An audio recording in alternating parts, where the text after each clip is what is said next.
नमस्कार. आज आपण डिशवॉशरबद्दल माहिती बघू. मशीन सुरू करण्यापूर्वी आपल्याला काही गोष्टी तपासणे आवश्यक आहे. मशीनच्या आत एक स्टॉपर असतो. हा स्टॉपर इथे आहे. तो या प्रकारे योग्यरित्या बसलेला असावा.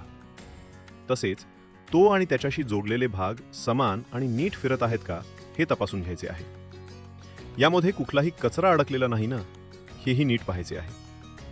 सगळे तपासून झाल्यानंतरच मशीन सुरू करायची आहे. हिवॉज मॅटिक कंपनीची अंडर काउंटर 300 इयरली मशीन आहे. ठीक आहे. मशीन सुरू करण्यापूर्वी सर्वात आधी आपण तिची इलेक्ट्रिक सप्लाय ऑन करतो.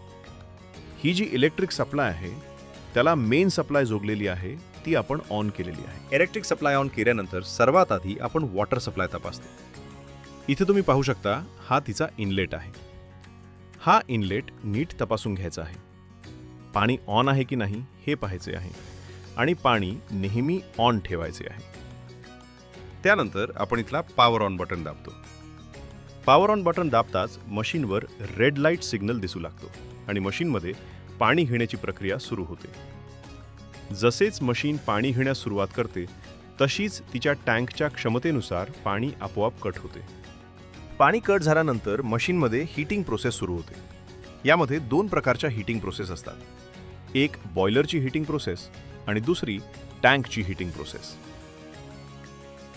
बॉयलरचं स्टँडर्ड तापमान 82 डिग्री असते आणि ते 90 डिग्रीच्या वर जाते.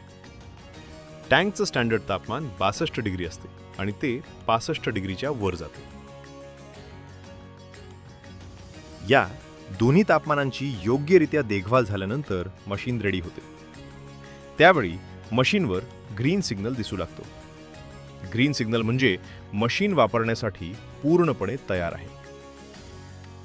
मशीन रेडी झाल्यानंतर आपण त्यामध्ये डिश किंवा भांडी धुण्यासाठी ठेवू शकतो. सर्वात आधी जी डिश आपण ठेवणार आहोत त्यावर जर फूड पार्टिकल्स असतील तर ते आपण आधी काढून टाकतो. या पद्धतीने अन्नाचे कण खाली राहू नयेत. त्यानंतर प्लेट अशा प्रकारे ठेवायची आहे की उरलेले फूड पार्टिकल्स वेस्ट साईडला जातील. प्लेट योग्य पद्धतीने अशा प्रकारे ठेवायची आहे.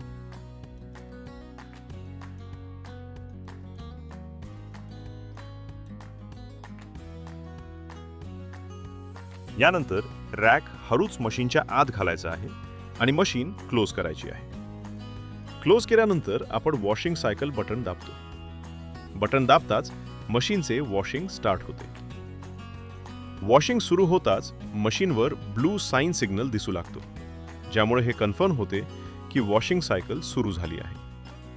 या मशीनमध्ये 2 प्रकारचे सेटअप दिलेले आहेत, 2 नॉच आणि 3 नॉच. यापैकी एक सेटअप स्पून आणि ग्लाससाठी आहे आणि दुसरा प्लेट आणि डिशसाठी आहे. यासाठी मशीनमध्ये 2 वेगवेगळे सायकल दिलेले आहेत. वॉशिंगनंतर मशीनमध्ये रेन्सिंग प्रोसेस सुरू होते. रेन्सिंगचा सायकल साधारण 15 सेकंदांचा असतो. रेन्सिंग चालू असताना मशीनवर येलो साइन सिग्नल दिसतो. रेन्सिंग प्रोसेस पूर्ण झाल्यानंतर मशीनचा संपूर्ण प्रोसिजर ऑफ होतो. प्रोसिजर ऑफ झाल्यानंतर 2 ते 4 सेकंद थांबून आपण मशीन ओपन करतो. मशीन ओपन केल्यानंतर रॅक सहजपणे बाहेर काढतो आणि अशा प्रकारे आपली डिश पूर्णपणे स्वच्छ होते. धन्यवाद.